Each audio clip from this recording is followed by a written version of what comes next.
Assalamualaikum warahmatullahi wabarakatuh. Pada kesempatan hari ini, saya dan rekan-rekan saya dari kelompok 3 akan menjelaskan materi tentang internal memory in computer. Kami kelompok 3 yang beranggotakan. Perkenalkan, saya Rizal Thomas Andi. Saya Rafli Tirta Nududa. Saya Firman Andri Setiawan. Saya Fajar Adimas.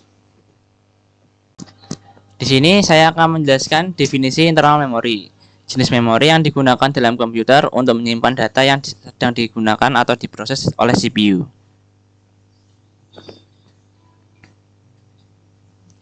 Jenis internal memory, RAM, Random Access Memory, 2 ROM, Read Only Memory. Berikutnya akan dijelaskan oleh rekan saya. Berikut adalah jenis pertama dari internal memory, yaitu Random Access Memory atau RAM. RAM adalah jenis volatile memory yang digunakan oleh komputer untuk menyimpan data dan instruksi yang sedang digunakan atau diproses oleh CPU.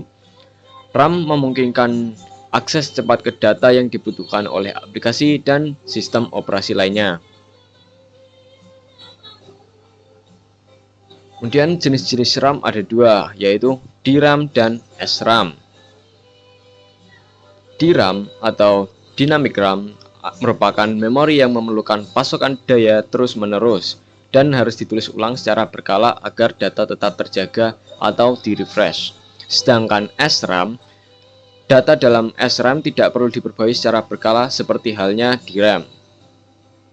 Kemudian ada fungsi RAM dalam sistem komputer yang akan dijelaskan oleh teman saya.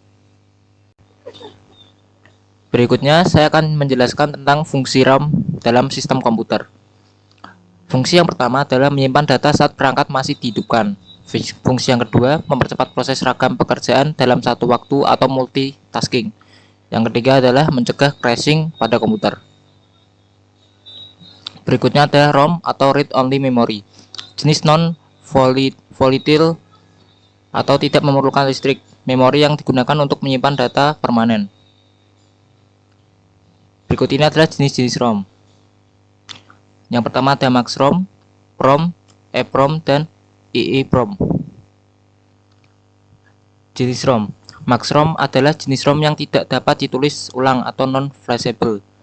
Berikutnya adalah PROM atau Programmable ROM.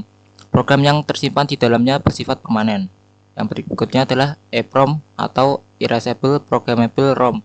Komponen perangkat yang mampu membuat perangkat elektronik dapat saling mengenali atau read only.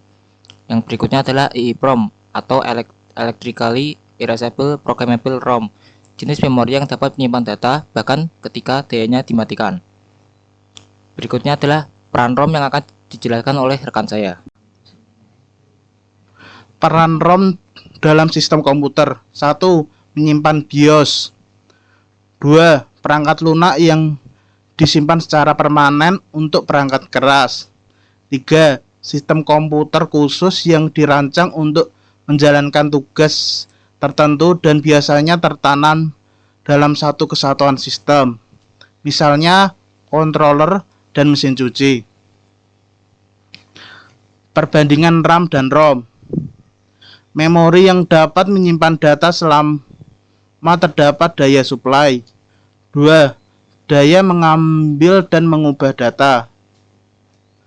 3. Menyimpan data sementara yang diproses CPU. Memori non-volatile, di mana data masih dapat disimpan meski tidak dapat listrik, lalu hanya dapat membaca saja. Ketiga, simpanan data instruksi yang dibutuhkan selama bootstrap. Sekian dari presentasi yang kami bawakan. Mohon maaf bila banyak kekurangan dalam menyampaikan materi. Terima kasih. Wassalamualaikum warahmatullahi wabarakatuh.